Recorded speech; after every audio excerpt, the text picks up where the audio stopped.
I now call the meeting to order. Sergeant at Arms, please invite Dr. Christopher Cheok to the witness table.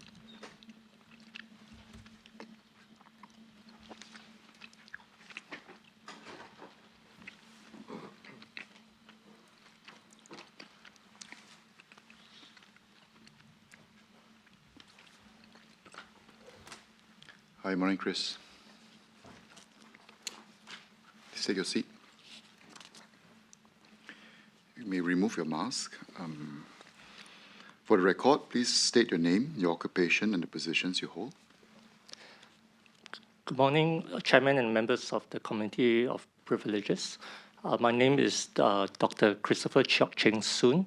I'm a psychiatrist by training. The positions I hold are that I'm the acting chief of the Department of Forensic Psychiatry, and I'm a senior consultant at the Institute of Mental Health. Thank you. The evidence you'll be giving today before the committee will be taken on oath. If you so desire, you can also take an affirmation. Clerk, please administer the oath.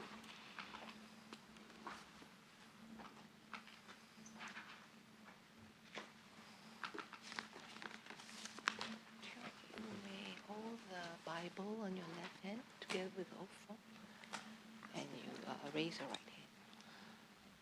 I, Christopher Cheok Cheng Soon, swear that the evidence that I shall give before this committee shall be the truth, the whole truth, and nothing but the truth, so help me God. Thank you. Please be seated.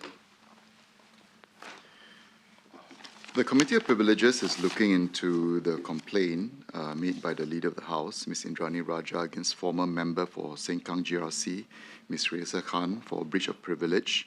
Thank you very much for attending to today's hearing and for your expert evidence before the committee and to answer the questions which members of the committee would like to put to you. You have taken a solemn obligation to answer our questions truthfully. If you refuse to answer our questions directly or attempt to mislead the committee, such behavior will be an offense and in contempt of this committee.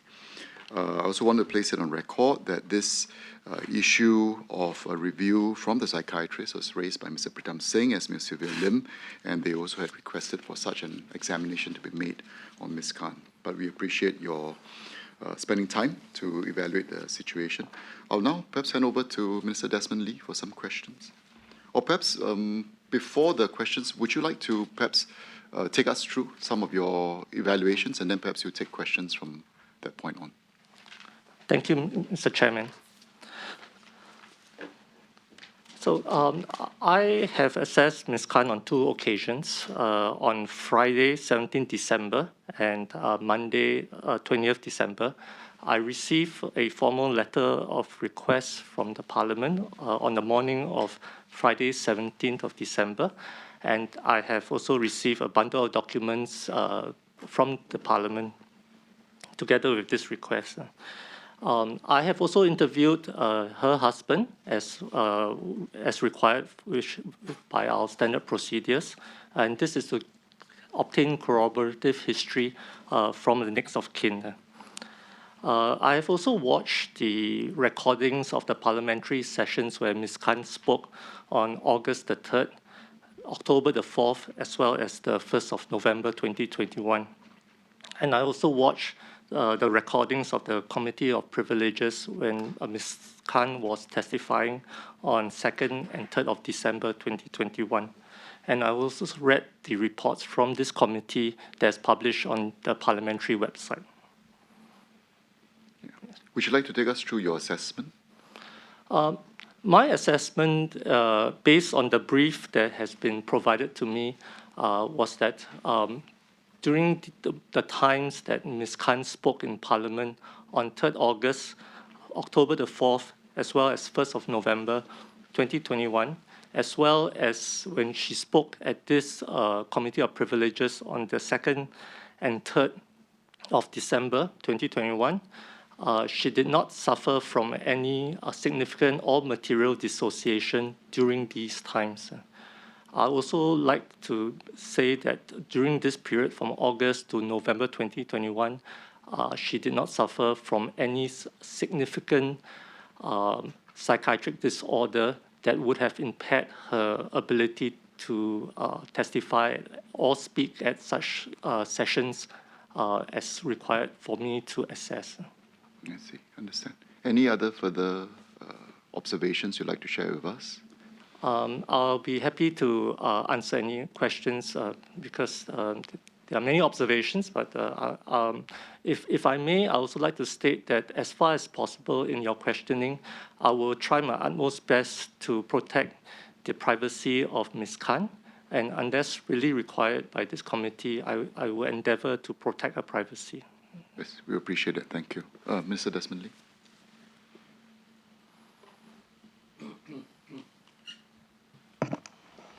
Thank you very much, Dr. Chok, for your assessment that you've just provided. I thought it's important to set out the context. I think the Parliament Secretariat would have given you some background, and hence you went through all the material that was available in the public domain. But as Mr. Chairman had said at the start of this hearing, this Committee of Privileges has been set up to inquire into the conduct of former Sengkang MP, Ms. Raeesah Khan, when she said some things in Parliament on the 3rd of August and the 4th of October, which are allegedly untruthful. She's admitted to those untruths. And then the second thing we've been asked to do, of course, is to then assess her level of culpability.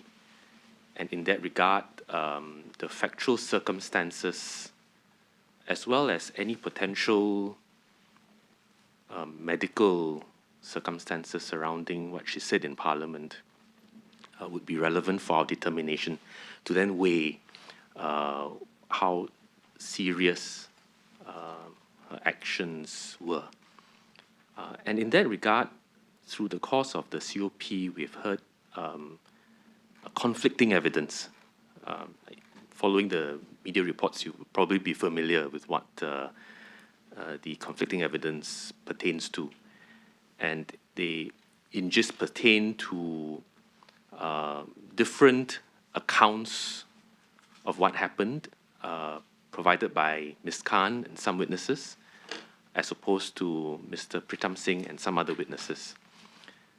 These turn upon whether, if and whether she was told to tell the truth in Parliament, or told to,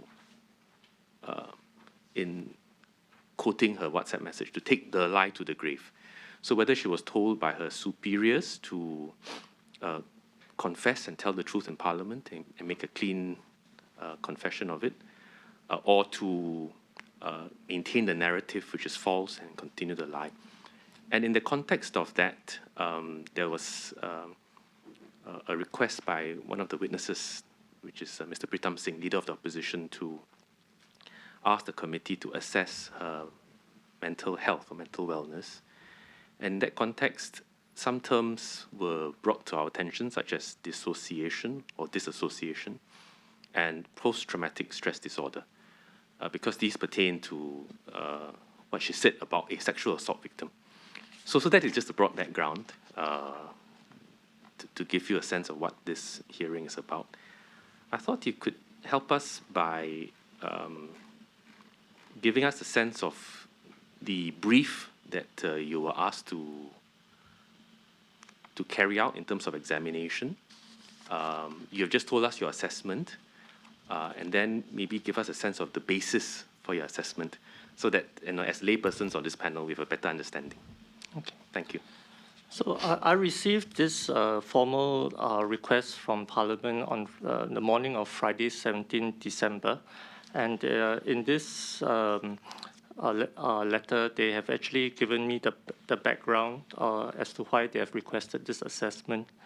And they have also provided some information. I do not know whether you have a copy of this brief that was given to me. If not, I'll give it to the clerk after this. What they have said here was that Ms. Khan had disclosed that that a report dated 3rd November was provided by her psychotherapist, Ms. Joanna Tan, and she works at Adelphi Psych Medical Clinic, and that Ms. Khan had also disclosed some information during the Workers' Party disciplinary panel on 4th of November. They wanted us, they also stated here that Dr. John Bosco Lee had referred Ms. Khan to Ms. Joanna Tan for therapeutic support. And these sessions commence on the 12th of October. They provided a memo from Ms. Joanna Tan that stated that Ms. Khan suffered from symptoms, and I stress again the word symptoms of post-traumatic stress disorder. And from my interpretation of what's on the memo, Ms. Joanna Tan did not state that Ms. Khan had post-traumatic stress disorder, only symptoms of. And in the email between I presume the Parliament and Ms. Khan, who had requested a memo from Dr. John Bosco Lee, Ms. Khan had replied that when she approached Dr. Lee for a memo, he had mentioned that as Ms. Joanna Tan was the primary therapist, it was more appropriate for Ms. Joanna Tan to provide this report. So in this whole assessment, I have not had any sight of any reports by Dr. John Bosco Lee. And in Singapore context, any psychiatric diagnosis is typically made by a psychiatrist. So in the brief that was given to me, it was required for me to assess whether Ms. Khan was currently suffering from any significant or material dissociation, whether she was of sound mind and rational mind to provide evidence to the committee, and whether she was able to recount rationally and understand the events that transpired in Parliament on 3rd August, 4th October, as well as before the Committee of Privileges on 2nd and 3rd December, and whether Ms. Khan had at any stage between August and November 2021 suffered from any significant or material dissociation that would have had an impact on her actions during this period. That was what was asked of me. And so maybe just to tally that with what you've just told us at the start of this hearing, you were asked whether she was suffering from any significant or material dissociation. Perhaps you share with us what dissociation is for the benefit of all of us as laymen. Okay. And then if you could then repeat your assessment and tell us the basis for that. Thank you. So dissociation is the loss of the integrative function of the human mind. So in a normal setting, the human mind is able to integrate many sensations, thoughts, processes, ideas, memory, muscle movement, so that the person can function in a coordinated way. However, when a person dissociates, the person may lose one or more of these functions. And in the state of dissociation, this phenomenon is not caused by a medically diagnosed problem. That is to say, if someone dissociates and loses half the power in his body, it is not due to a stroke that has caused this impairment. It's actually a psychological reaction that impairs the person's brain function in a particular area of functioning. There are many types of dissociation. Some forms of dissociation can be a person may feel that he doesn't have a sense of himself. He feels like he's outside his body. Sometimes they may feel that when they are looking at something, it looks as if they are in a movie, like watching something like in a movie, two-dimensional and not like three-dimensional. Other forms of dissociation include temporary loss of memory or a temporary loss of particular power in their body. And typically, after minutes or hours, these functions return to that person. Yeah. Dissociation can be caused by many reasons. In normal people without any illness, any pathology, dissociation can happen when a person is in deep prayer, when they are meditating, or when they are in a state of hypnosis. when a person consumes illegal drugs or when they are taking legal anesthetic agents, they also can go into a state of dissociation. When there's a psychiatric illness such as post-traumatic stress disorder or what we call dissociative disorders, the phenomenon of dissociation can also occur. So what I'm trying to emphasize here is that dissociation is just a symptom. It is not a medical diagnosis. It can occur in normal people. It can be induced by drugs, or it can occur in the context of a psychiatric disorder. Thank you. So what you're telling us is that dissociation is not a medical diagnosis. It's a symptom that can result from a range of causes, both Yes. clinical as well as external due to drug use and other forms of action. Yes. So we're trying to focus on what happened on, maybe say, start with 3rd of August, when she told the first untruth in Parliament about having accompanied a sexual assault survivor. Based on your assessment of Ms. Khan and looking at all the relevant material that you've looked at, what is your assessment again, and what's the basis for that assessment? I had viewed the recordings of her speech in Parliament that day, and I've also asked her about it. During my interview with her, she said that she was present, fully present mentally when she was giving that speech in Parliament. And when I viewed the videos, there was no sign that she dissociated while she delivered that speech in Parliament. Okay. Then you mentioned that you looked also at the 4th of October, which is the second time she came to Parliament. She was asked some questions by the Home Affairs Minister about her 3rd of August anecdote about the sexual assault survivor. And she responded to his questions and, in essence, repeated the untruth.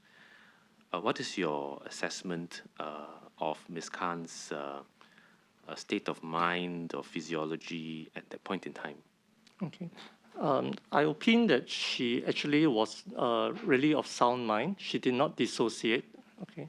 And whatever she said, she was fit, mentally fit to say what she has said, and it was out of her own will, and she knew what she was doing. Thank you. Then we come to the 1st of November, which is her 3rd parliamentary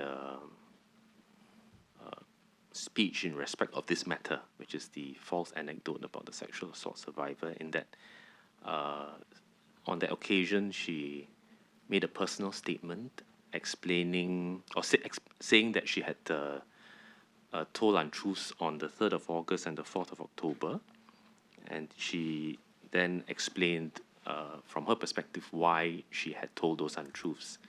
Again, could you share your assessment of her mental health state at that point in time?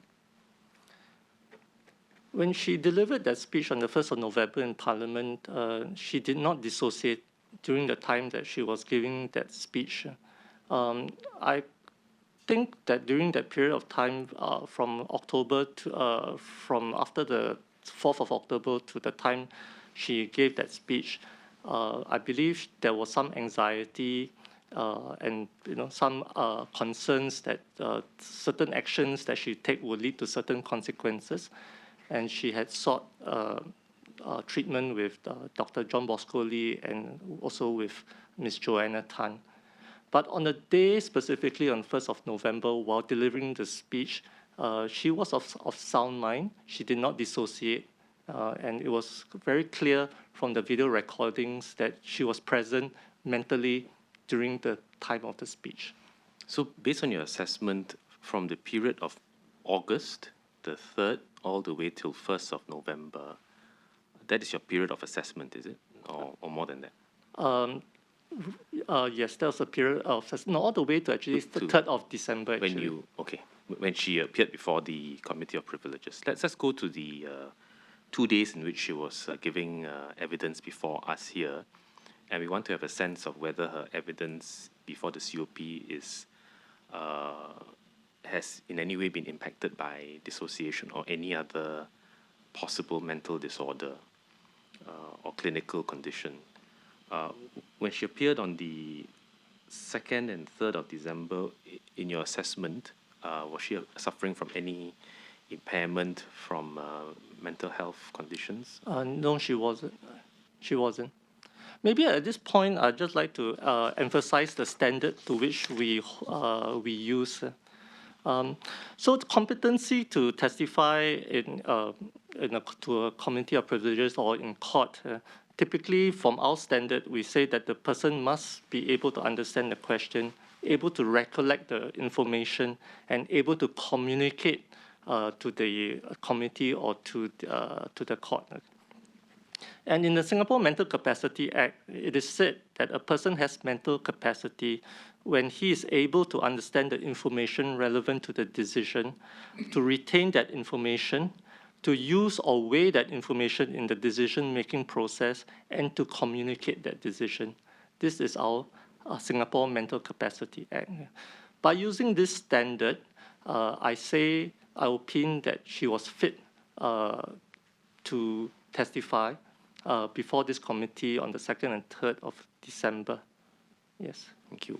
Would any form, so in your view, from August all the way till December, which is the period of your assessment, your view is that she's not suffering from any significant or material mental health condition. Am I right? That's what I hear from you. Yes, I agree that she did, from the period of August all the way to December the 3rd, she did not suffer from a psychiatric disorder so significant that it would have impaired her ability to give evidence or to make her speeches. When asked by this panel as to, because one of the witnesses, Mr. Singh, said that Ms. Khan was lying before the COP,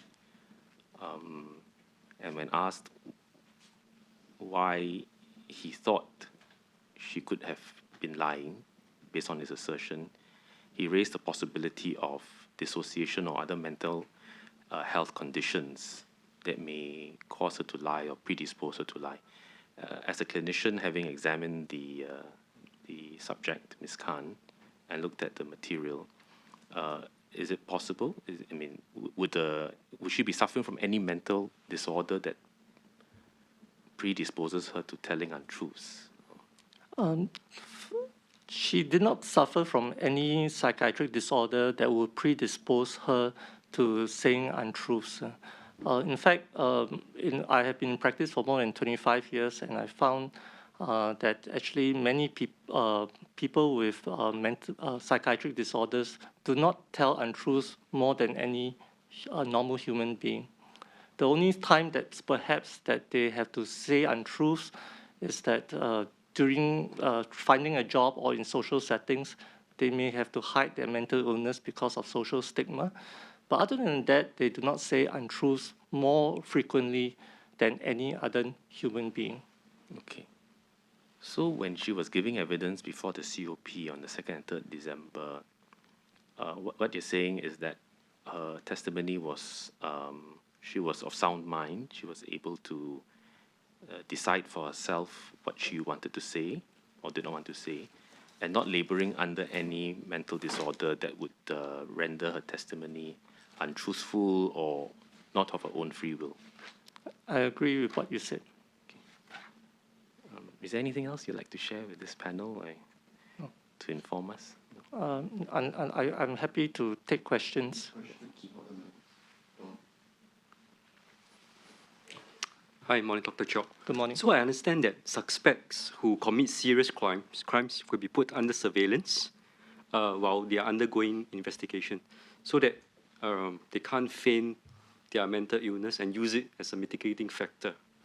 So I would like to seek your guidance as to how do you ensure that your interview with Ms. Khan is robust enough and able to conclude that she's not suffering from disassociation, in case she calibrated the replies in front of you so as to suit a particular agenda. Yeah. So in our assessment, we follow best practice in our profession.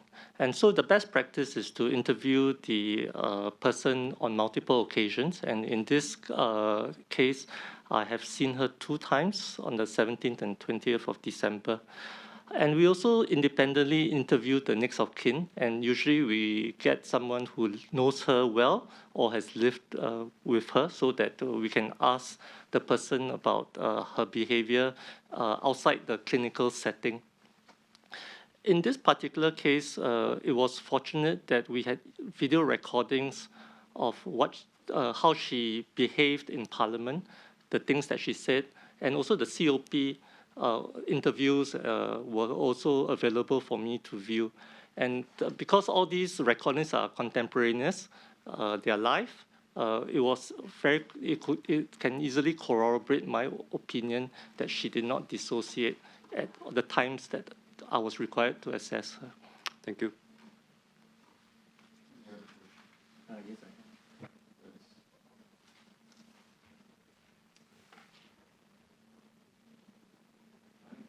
Good morning.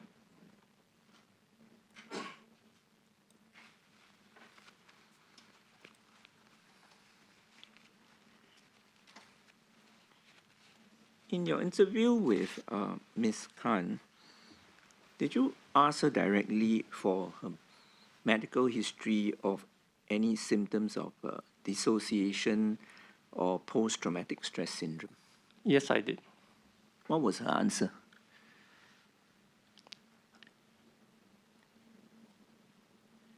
Can I give my summary opinion? Actually, I'm asking what was her answer to, when you asked her directly, did you, for example, her medical history or what she suffered, whether when she suffered from dissociation or PTSD, what was her direct answer to you? She had some symptoms of psychological trauma. She had there were many times when she felt that she had been traumatized psychologically. And the first time was after the sexual assault. And there were times after the election, as well as, of course, after election, and because there was certain police investigations at that time, she felt psychologically traumatized. But being psychologically traumatized doesn't equate to having post-traumatic stress disorder. So she does have symptoms, but it didn't reach the severity that a psychiatrist would diagnose PTSD.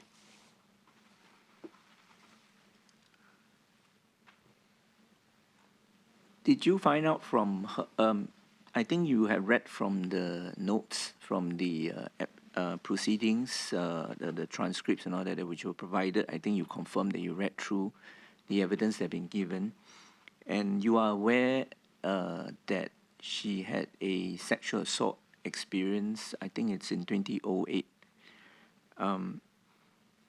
Did you ask her what were the did she share with you what were the traumatic effects that that episode had on her over the past 10 over years? Yes, she did. Could you share with the committee how would these what were these experiences? What were these traumatic experiences? With due respect, Mr. Tan, I think I would like to protect the privacy of Ms. Khan. I would be happy to share with you my opinion about my findings, but I respectfully ask that I don't have to disclose what she has told me. If you can just provide your assessment and opinion, that would do. Thank you. My Yes, Jim. overall opinion is that while she did have transient symptoms of some symptoms of PTSD, it was not enduring, it was not persistent, and over the course of 10 years, as you have asked, she did not have symptoms that persisted, and it did not impair her ability to function as a wife, as a mother, and as a as a member of parliament. So are you saying that she would have recovered from the trauma of being sexually assaulted? Uh, it depends on what degree you're asking for. I think when any normal human being has undergone a trauma, the memories would never be erased. Certainly, some of these memories can trigger some feelings of anxiety or disappointment or sadness when we recall it, but it doesn't reach that degree or that severity that impairs the person. So when you ask about recovery, what I'd like to specifically say that she was psychologically traumatized by the incident. However, she did not reach the threshold that one would diagnose post-traumatic stress disorder. And as a survivor, she continues to be able to function in her daily life in multiple dimensions. When we assess, we would assess her ability to function at home as a parent, as a wife, and also in her occupation. In your assessment, do you think this trauma that she went through as a result of the sexual assault would still have some effect on her whenever the incident is being raised, when she think about the incident, such that it would affect her decision making on the incident? For example, when she decided to lie to the parliament on 3rd of August that she accompanied a sexual assault survivor to the police station when she did not in fact do so. I think that when a person undergoes a traumatic experience, it would be naive to think that it has left absolutely no mark on the person. However, on the speech on 3rd August, I've been made to believe that this was a prepared speech. It wasn't something. The anecdote that she has mentioned was not said on impulsively in Parliament. The speech had been prepared already, and she had known that that was an untruth. So, in my opinion, she did not dissociate, or there was no psychiatric disorder that would have influenced, her ability and her soundness of mind to write that speech and to deliver that speech. Are you able to then offer any reason as to why she would suddenly make up a lie like this? I don't think it's within my remit to make such an opinion, and I do not think that this is the role of a psychiatrist. Thank you. Zaki? I'm not finished. no, sorry. Oh, Sorry, okay. Dennis, sorry. I'm not finished yet, Chairman.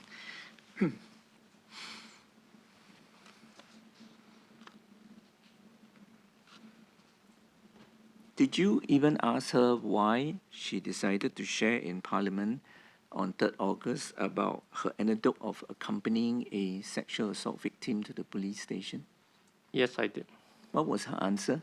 She said she was trying to advance the cause of what she believed passionately about, which was women's issues.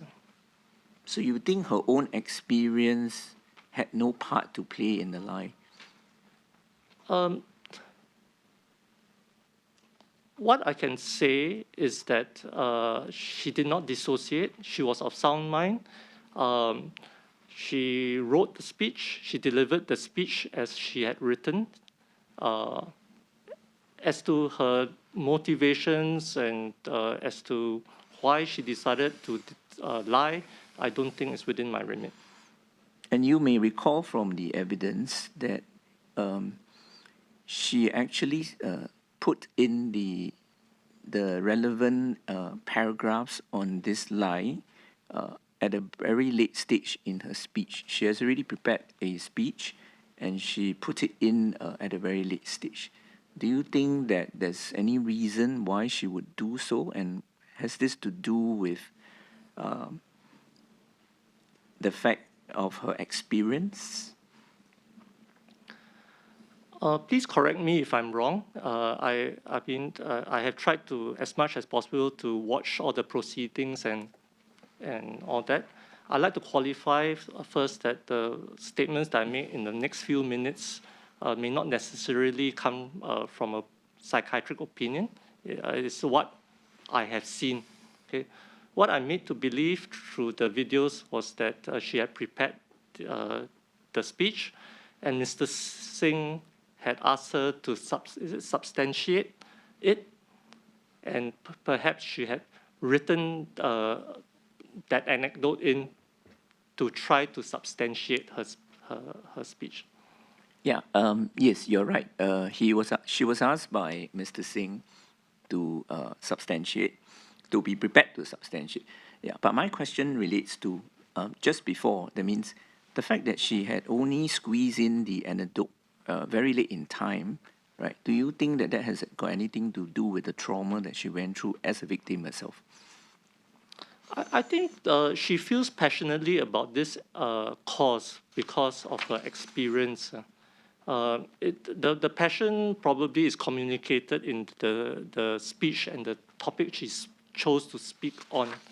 Yeah, I do not think that her experience of trauma would have directly caused her to want to write that particular anecdote as it was written.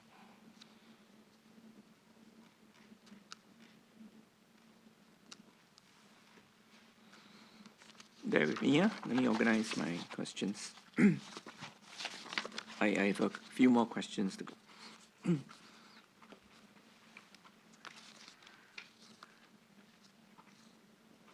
What tests are typically performed to diagnose dissociation or dissociative identity disorder?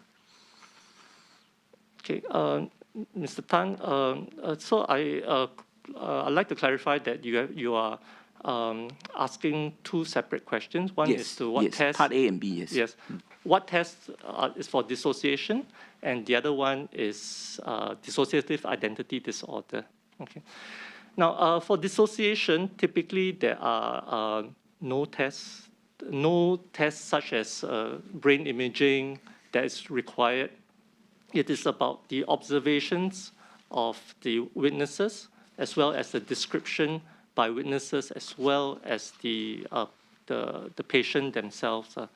This is sufficient if it fits the description of dissociation for us to diagnose the symptom of dissociation. Dissociative identity disorder is an extremely rare disorder. Okay, the common name for dissociative identity disorder is multiple personality. Okay, and in my career, I can't recall seeing any patient that fits dissociative identity disorder. It is that rare. They may exist in Singapore, but certainly I've not come across one in my own practice. Dissociative identity disorder, or the layman term multiple personalities, comes from, typically is seen in a person that has gone through repeated childhood trauma. And the person will switch from one identity to another identity, and even speaking in different voices, depending on the identity that the person assumes. So this is a very rare condition, and certainly Ms. Khan does not fit this description. Would you say that can dissociation be triggered by any traumatic event? If you ask me this in general, yes. A traumatic event can precipitate dissociation. Many times during a sexual assault, I say this in general, many times during a sexual assault, the victim the survivor may dissociate because the stress is so great that this is a coping mechanism for the survivor to go through that experience. So yes, traumatic experiences can precipitate dissociation.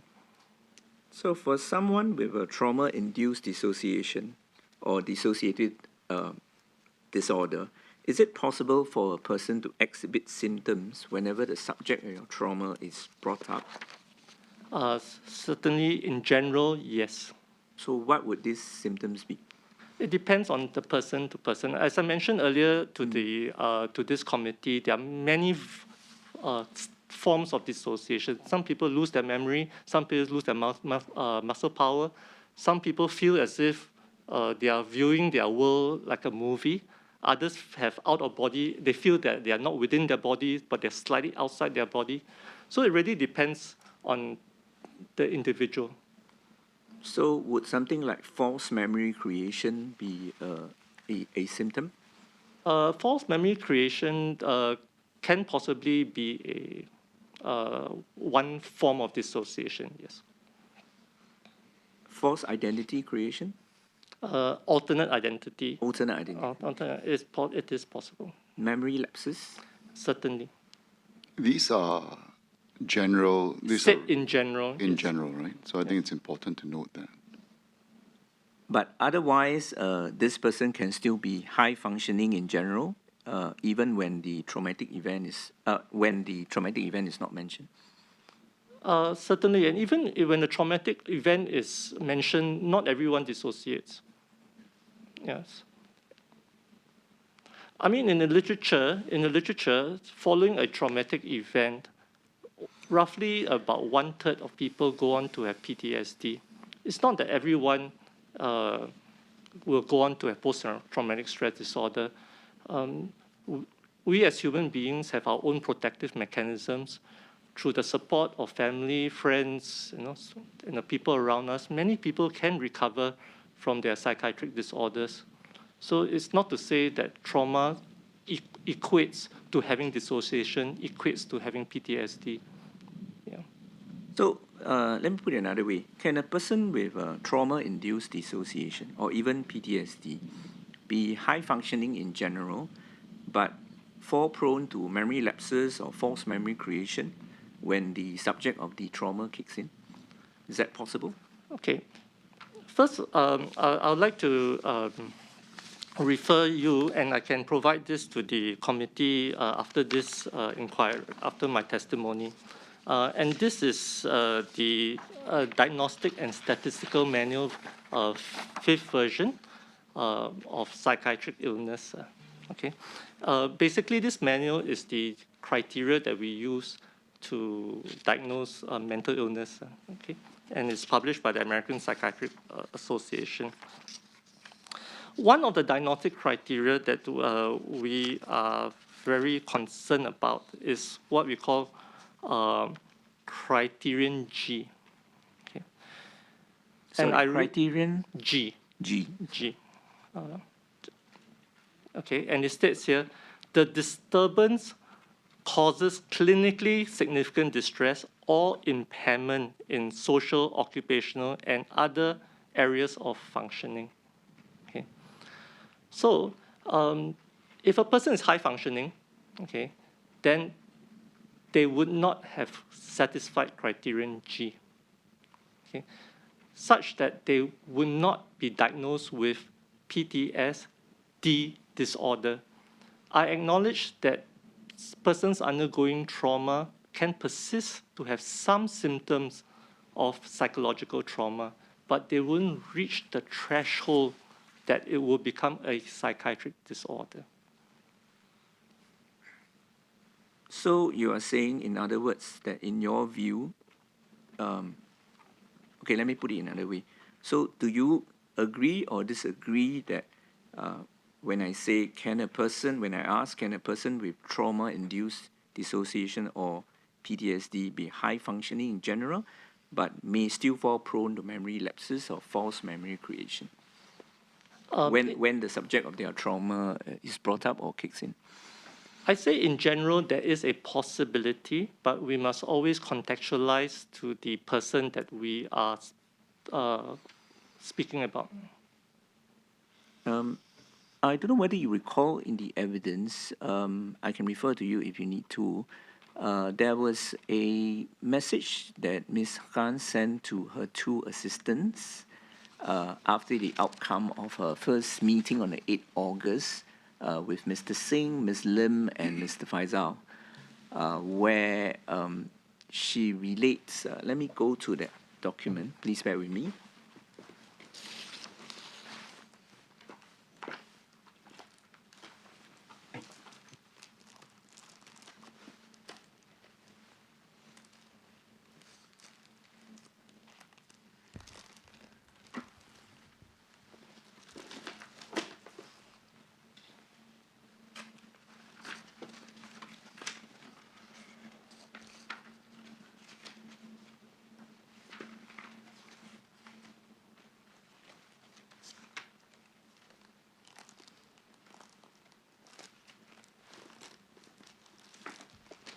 Perhaps while Mr. Dennis Tan is looking for the particular points that were raised, perhaps if I could build on. Chairman, I can. Yeah, I'll just build on this. It's related to some of the points made earlier. Mr. Dennis Tan was asking questions in general about some possible responses.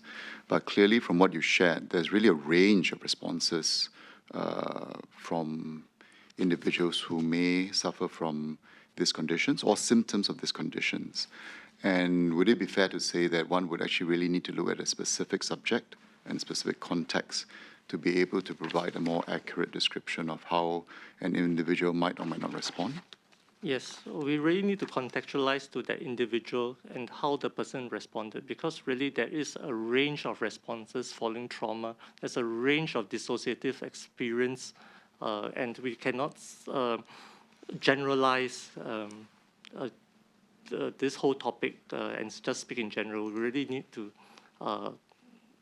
really come down to the details for a particular patient. Understand. Thank you. Dennis? Thank you, Chairman. Okay. Let me rephrase my question.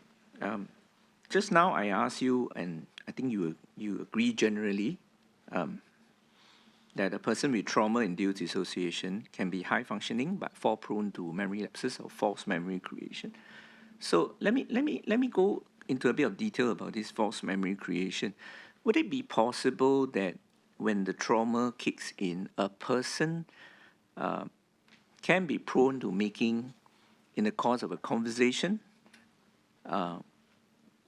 be prone to having a false memory creation? That means basically somehow certain part of her speech contains certain falsehood, and this is caused by that trauma. So not the entire part of the speech is entirely untruth, but in a conversation, she may relate a particular untruth amidst other facts which are not in dispute. It is one of the many possibilities for why a person would make such a statement.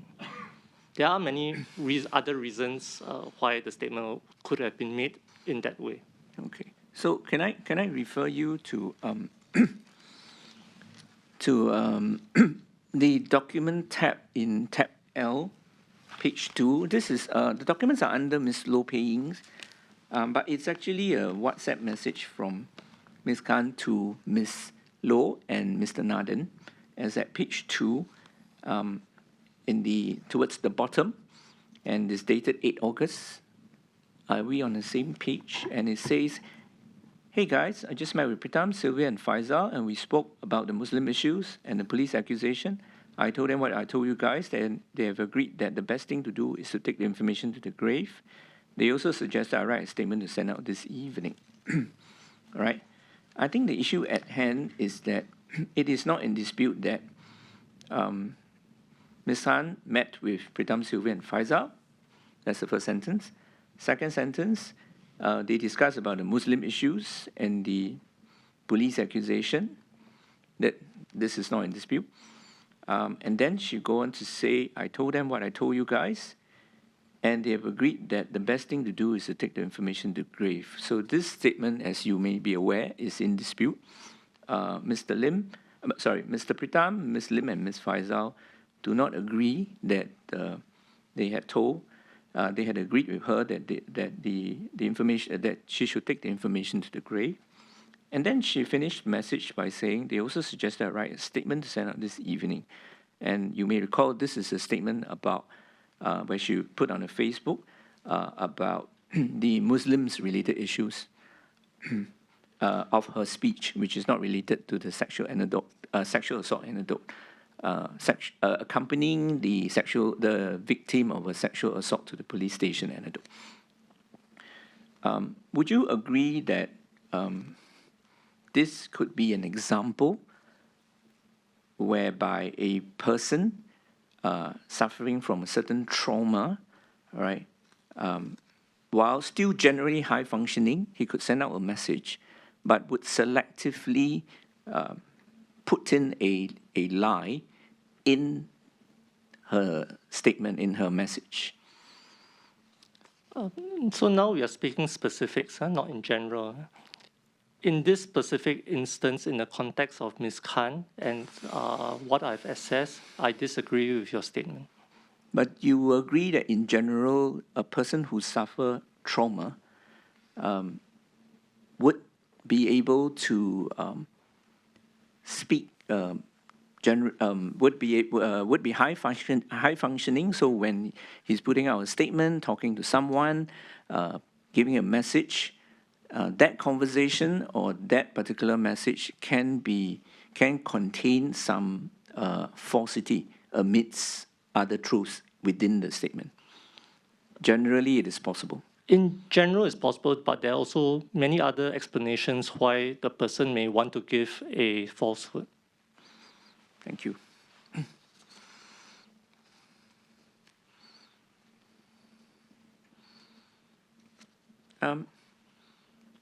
Can I also move on to ask you about other aspects of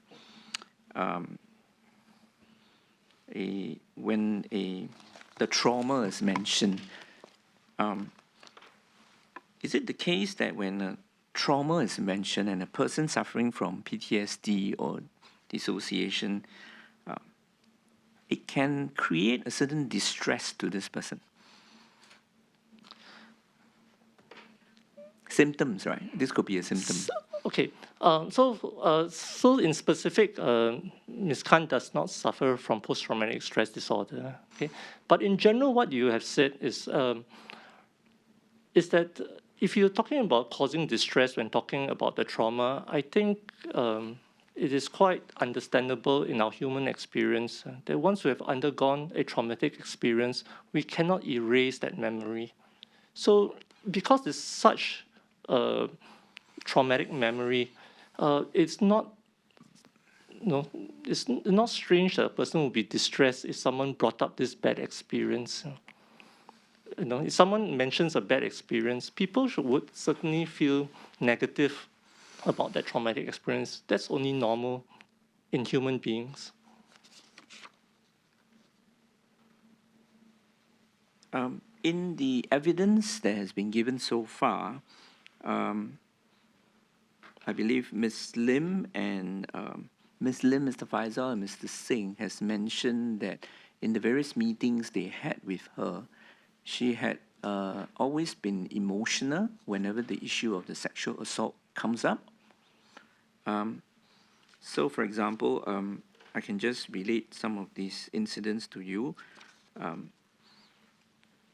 So she burst into tears or she get emotional every time the incident was mentioned, the sexual assault incident mentioned. On the 8th of August, the meeting, 8th August, all three of them mentioned it. I think the meeting on the 12th of October between with Sylvia and Pritam, and during the two disciplinary panel interviews, and I believe in the CEC meeting on the 29th of October and the November. How would you reconcile the fact that she is constantly emotional whenever this incident is mentioned during those occasions? How would you reconcile this with your earlier findings that she is not affected by any post-traumatic trauma or dissociation? I'd like to clarify that my testimony is that she does not have post-traumatic stress disorder. I did not say that she did not have some symptoms of being psychologically traumatized. What I'm saying is that it did not reach the threshold of a psychiatric disorder. Based on the way you have framed your question, my opinion is that if she were to be emotional whenever the topic of her sexual assault was mentioned, this is a very understandable, very normal reaction from a survivor of a sexual assault. A sexual assault is one of the most traumatic experiences that someone has gone through. It is a violation of their person. I would be very surprised if anyone can speak about their sexual assault plainly, carelessly, without emotion. I think that's even more abnormal than being emotional when talking about their sexual assault. So would you say that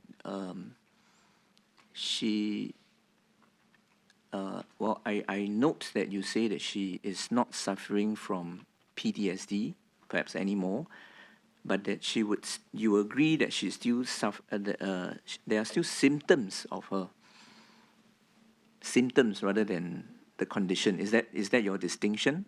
Some symptoms. Some symptoms. So she continued to suffer from some symptoms of this post-traumatic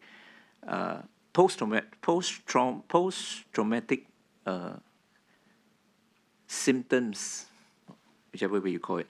So you agree with that? If I may just give an analogy, if I can use an analogy, when a person goes for a major exam, a person may have anxiety, so they have the symptom of anxiety, It doesn't mean they have a generalized anxiety disorder or a panic disorder, which is a psychiatric illness. Yeah. And each time they go for a high-stakes exam, they may still continue to have anxiety. So in the psychiatric profession, we always put in this criteria that the symptoms, when present, must be able to reach that intensity and that persistence that impairs the person's functioning. So many people who have gone through traumatic experience, be it a sexual assault, a road traffic accident, a physical assault, domestic violence, they would continue to have some anxiety when they speak about a topic, or even they watch a news story about another person's trauma. These are all normal reactions, but it doesn't mean they are mentally incapacitated by their symptoms. Thank you.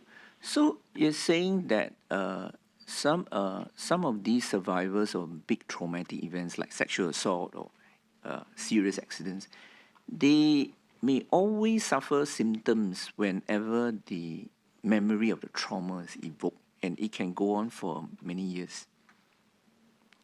And they may not be exactly suffering from a PTSD disorder, so to speak. That is your evidence. My evidence is that they may suffer the symptoms, but it may not impair them. I would say that it would be very unusual for a person to undergo a traumatic experience and just erase it and sit. If the person told me that they went through a traumatic experience and then went on to say, I forgot it all totally, I would say that is highly abnormal. It's just a defense mechanism trying to perhaps compartmentalize or suppress that memory.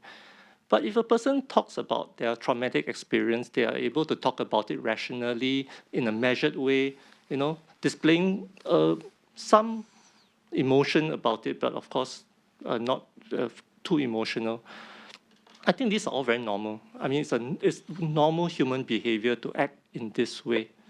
So Specifically, I think for Ms. Khan, even though some of these upsetting memories, she may feel upset by some of these things, it doesn't reach that threshold that would have impaired her judgment, impaired her decision-making capacity, or her reality testing even. She was of sound mind. Would it still be possible that when the trauma is brought up, it would have affected her judgment in such a way that she is capable of false memory creation, telling a lie?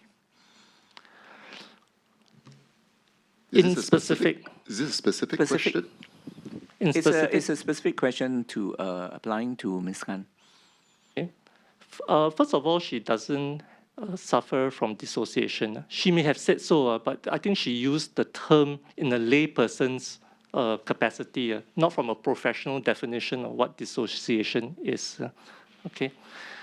So my testimony is that she does not suffer from dissociation or traumatic dissociation for that matter. Okay. I do not think that even when she speaks or the topic of her sexual assault was mentioned, it affected her so severely that she lost her mental capacity.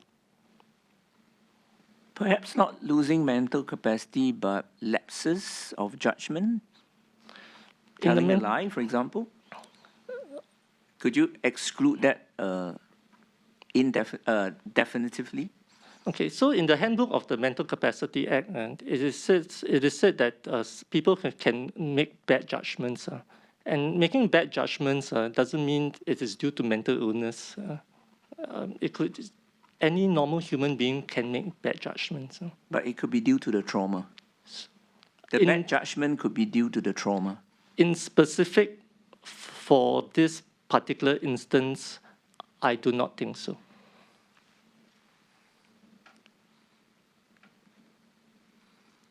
Did you ask her how did she arrive at her own admission that she suffers from dissociation? If I recall correctly, she said that her psychotherapist told her that she had dissociation.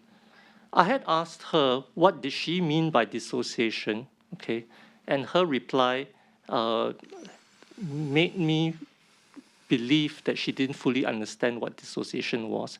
And when she used that term, she did not have a deep understanding of what that term meant.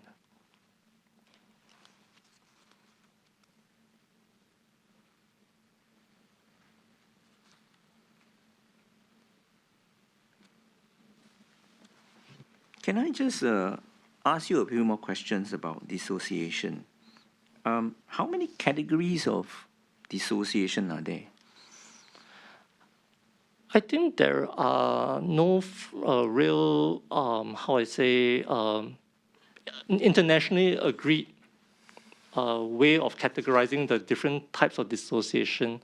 But certainly, broadly speaking, there could be psychological manifestations of dissociation, such, for example, a loss of memory, change of identity, a feeling that things are not real, a feeling that a person is not within their physical body.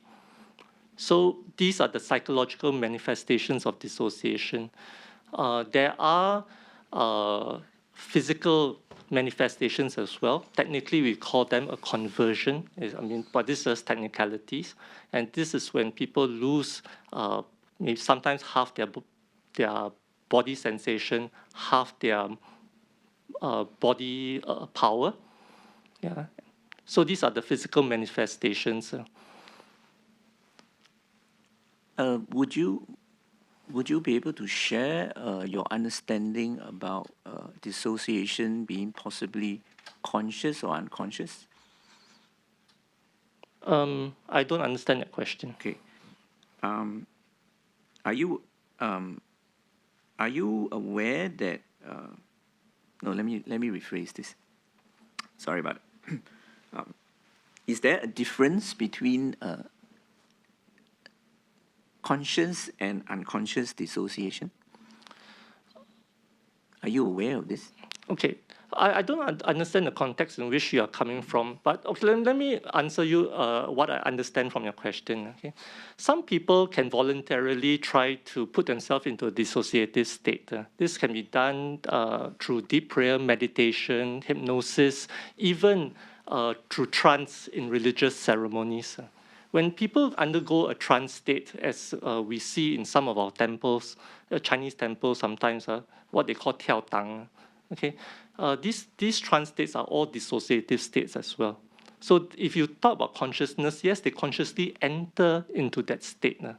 Yes, some people can also unconsciously go into a dissociative state when there's extreme stress and they need to protect their mind from the stress. So I don't really understand Maybe the let context. me. Thanks. Thank you for the explanation. Let me put it in a certain context. Let me go back to how dissociation will affect manifest in the form of lying, telling an untruth. Right? How would you apply the terms of unconscious and conscious dissociation to the fact that a person who suffers from it is lying? Again, this is a general question? Or Yes, is it it's a general specific to Ms. question Khan? for now, yeah. This is a very broad question because there's so many manifestations. Okay, say for example, a person has, say, dissociative identity disorder, and the person assumes another identity. So identity A, the person may call themselves Peter, and identity B, he may call themselves James. Yeah. So so who is lying? Because they've assumed a different identity. Peter may say that he has gone to this particular school X, and James may say he has gone to this particular school Y. So I mean, these are the illustrative examples that I can provide, but I don't So really... I think we are here, perhaps, I mean, we have been Chairman, going on can the I general continue? questions. Let me Can I finish. continue? I think the point here is that we're trying to evaluate, and I think the doctor is here to evaluate Ms. Khan's condition. I understand where you're going with the general questions, but as I explained, I think there are many, many variables and many circumstances. If it leads to where you would like to go, I mean, that'd be useful, but I thought perhaps if we could be a bit more specific, that would be useful, I think, for us to assess her level of responsibility, I think, which is what the issue at hand today. Because I think when you go into the realms of general questioning, there's so many possibilities and really depends on context. So perhaps if you could narrow down, I think that'd be useful. Thank you. Thank you, Chairman, for that. Yeah, I'm sorry if I didn't make myself clearer. Let me try to make it a bit more helpful to you to understand. When a person, you were raising a certain example of a person having an identity, right? So let's say whether he's assuming a false identity consciously or unconsciously, there's a difference, right? Is there a difference? It really depends. He knows that he's assuming a false identity or telling a lie, or he is not even aware that. No, Is there a distinction as such? In the case when a person dissociates, in the case of dissociative identity disorder, they truly believe they are that alternate personality. Could it also be possible that when they are suffering from some symptom of dissociation, they knew about dissociation and they make use of this knowledge as an excuse?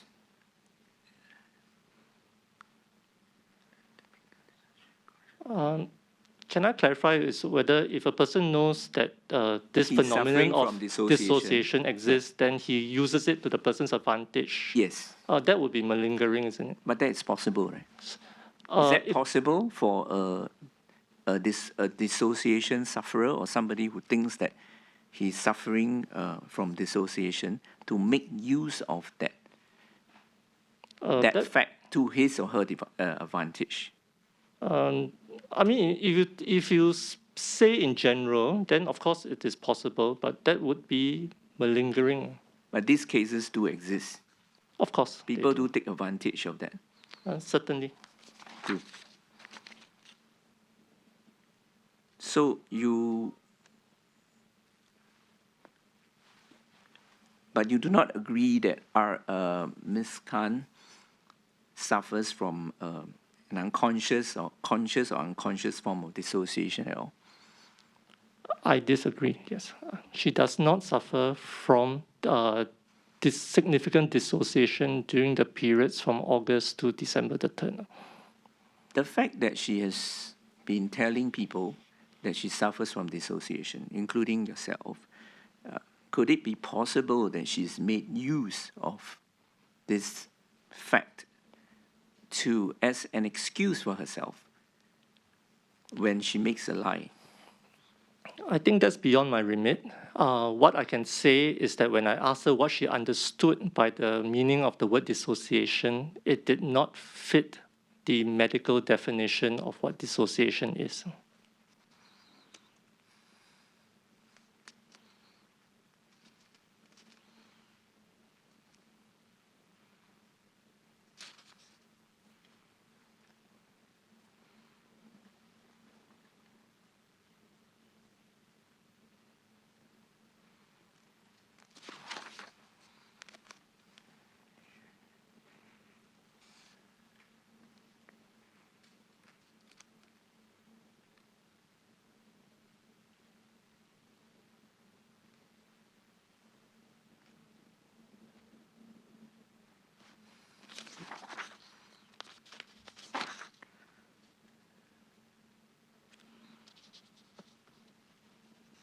Did you ask her about the EMDR therapy that she has undergone? And No, I did not. did you ask her about any treatment or therapy she has undergone recently? I asked her why she had seen her therapist. Yes. Did you ask her about her treatments that she has undergone? She told me she was taking some medications and undergoing psychotherapy. Have you analyzed the treatments or prescription that she has been given? She informed me that she didn't know the name of the tablets that she had been prescribed. Have you sought to make contact with her, the medical practitioners that have been assisting her? No, I have not. So you have not seen their her medical records from the past? I think under the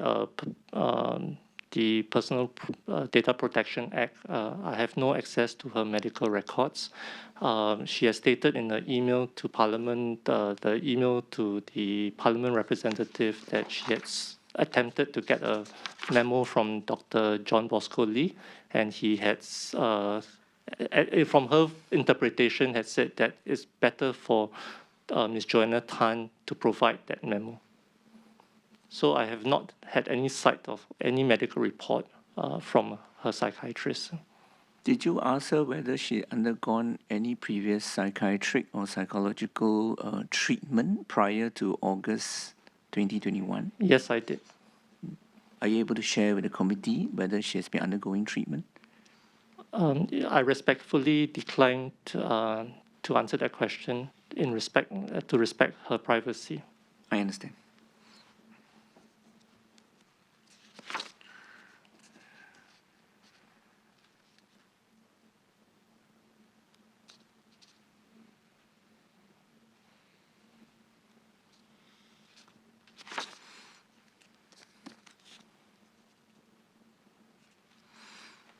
In your professional opinion, does Ms. Khan harbor feelings of resentment towards Mr. Singh or Ms. Lim as a result of the events of, sorry, not Ms. Lim, Mr. Singh, as a result of the events of 3rd August to 1st November? That's beyond my remit. I'm only just asking whether, in your opinion, does she harbor any feelings of resentment from your interview, and could these feelings have had a bearing on her testimony in the Committee of Privilege hearings? No, that's beyond my remit. Thank you.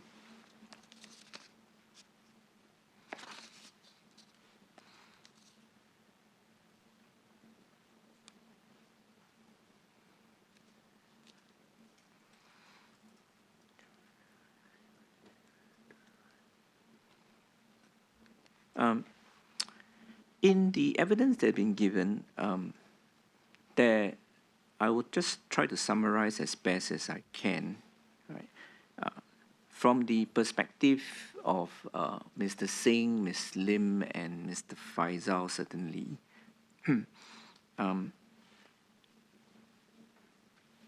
she first, let me just set up some facts, and then with the context, then I'm going to ask you the question. So the facts are a little bit long. But basically, just to remind you that, you know, she first admitted to the lie to Mr. Singh on, I think, 7th of August, when Mr. Singh pressed her about it.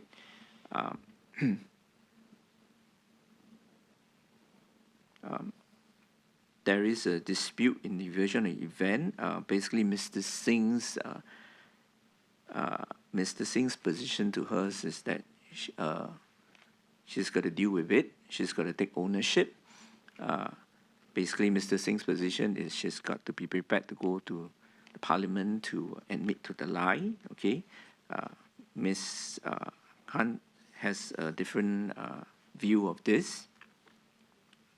But assuming Mr. Singh's position is correct, okay, so we go down to 4th of October, in the second sitting, she then added another lie.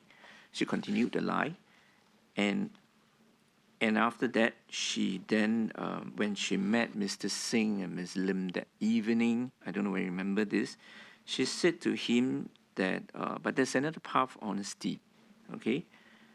Yet on 12th of October, according to the evidence of Mr. Singh and Ms. Lim, when they were meeting at Mr. Singh's request to prepare or to prepare to make an admission in Parliament, she initially refused to admit. She tried to wriggle out of it, and but she was then told that she had to do it, and she agreed to deal with it. Do you agree that her conduct has been confusing? I.e., her conduct in not wanting to even coming up to admit her lie for these number of months from August to October. Do you find it confusing? Why would she want to delay this coming to terms with this issue and making a decision what to do about it? Do you find it confusing? Because I don't really know what's the established facts, but I would find it difficult to comment on your question. All I can say is that she was not laboring under a significant dissociation and not laboring under a significant psychiatric disorder.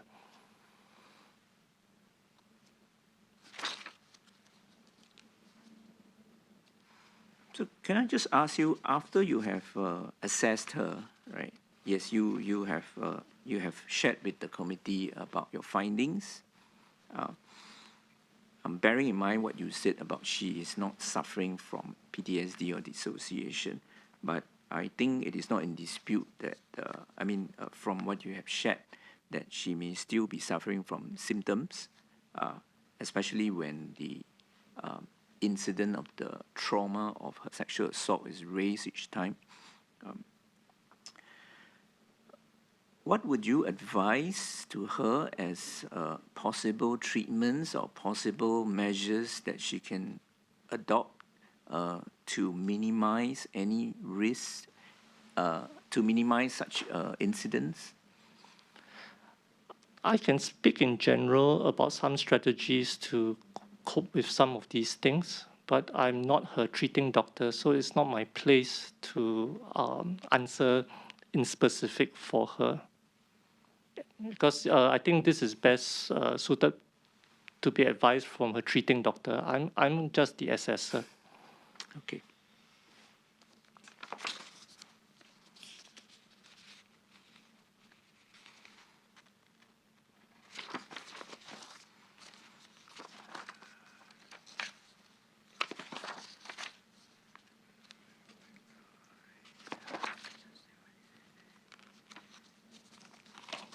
Chairman, I have no more questions. Zaki? Doctor, thank you so much for sharing some of your insights and assessments. In your opinion, I'm just going to move to the period where she delayed her decision to come clean or didn't come clean.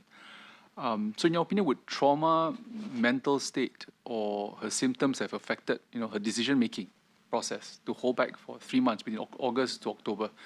Whether any of these would have been a challenge or barrier to her to come clean? I don't think specifically trauma in itself would have played such a big role in her decision making to delay or not to delay. I think there may have been other, priorities or other reasons why she chose to take the actions that she has taken. So, doctor, what you're saying is that actually she has perfectly sound judgment, sound mind to make that call. She had, so to be clear, I think she had the capacity to make decisions. Whether she made a good decision, bad decision, whether she chose to say a truth, untruth, Yes. She was aware that she was taking such a course of action. Okay, good. I was just trying to see whether something clouded her judgment in that Yes. sense. So, in your opinion, if it was made clear to her that she had to come clean early, say in August or September period, early on, she would have been of sound mind and she could have made perfect judgment to make that call if needed, if it was made it clear to her. She had the capacity to make the decision as to what she wanted to do. Okay. What she wanted to do. Yeah, whether the decision was right, wrong, good, not so ideal, that's a separate issue altogether. Understand. So, so basically, I think if it was suggested to her that it's your call, so she had perfect judgment in that sense to decide what she wanted to do. So it's not impaired by, just to confirm, not impaired by any of these. I wouldn't use the word perfect. I mean, she had adequate capacity to make those decisions. Okay. So whether she was asked to lie, to delay, or to make a call, just to confirm again that she would not have been confused. She would not be in a confused state. Medical definition confused, she would not have been in a medically defined confused state that would have impaired her so significantly that she didn't have the capacity to make the decisions. Okay, thank you, doctor. No further questions.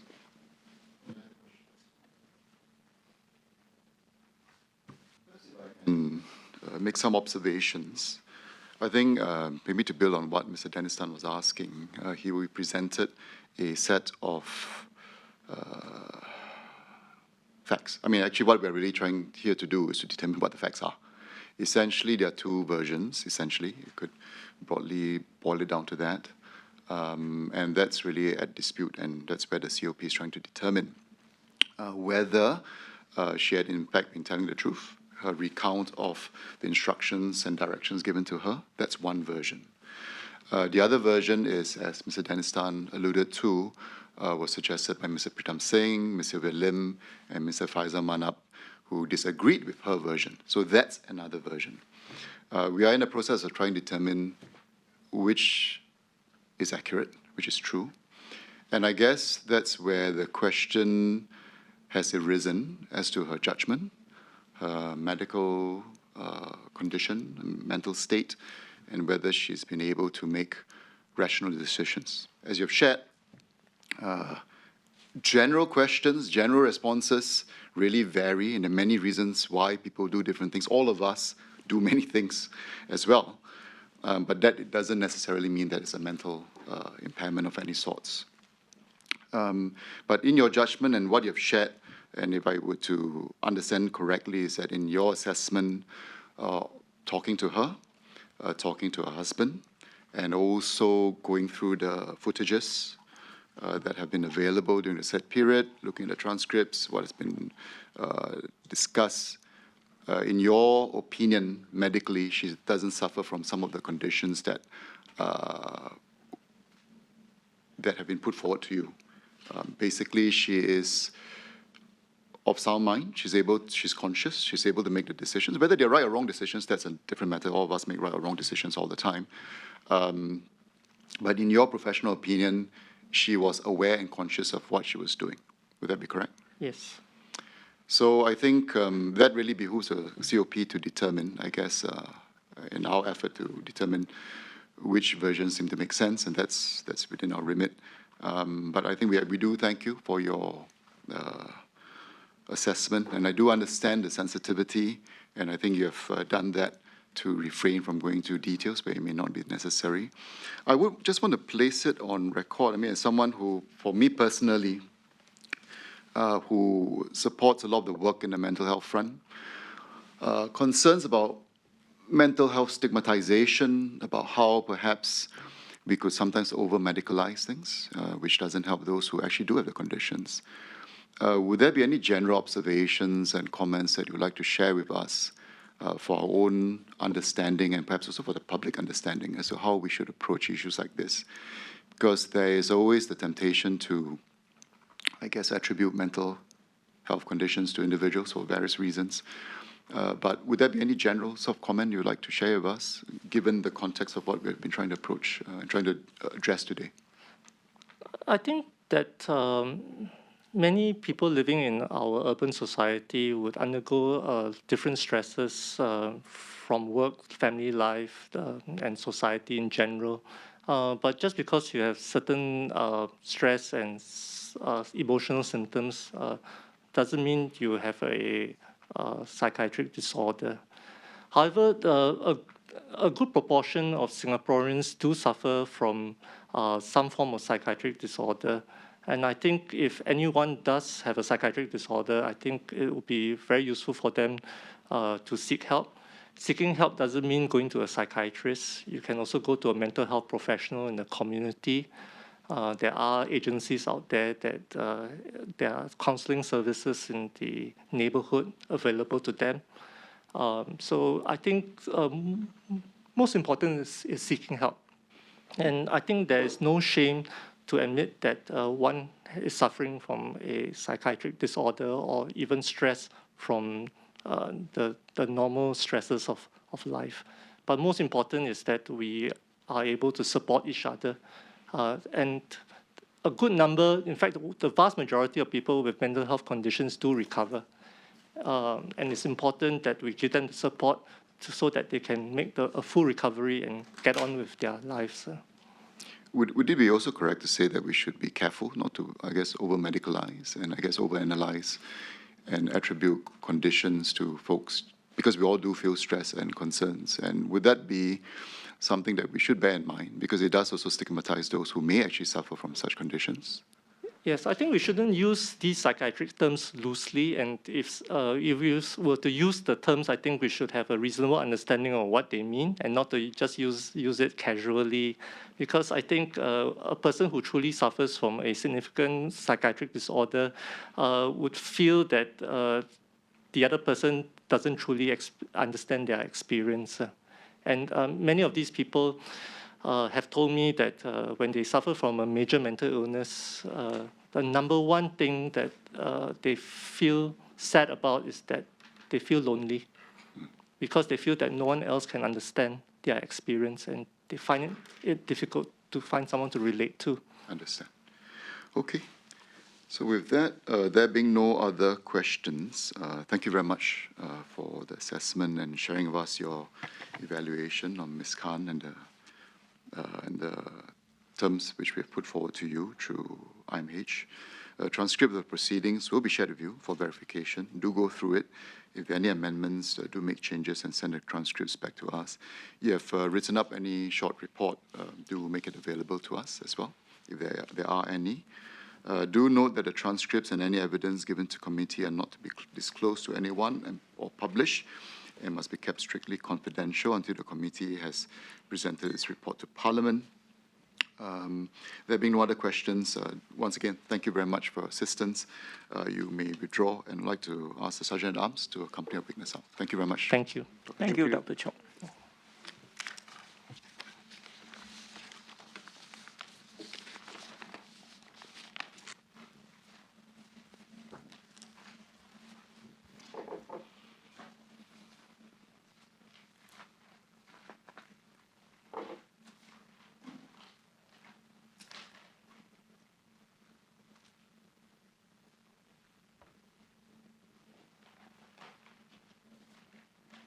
Thanks, Dr. Chok.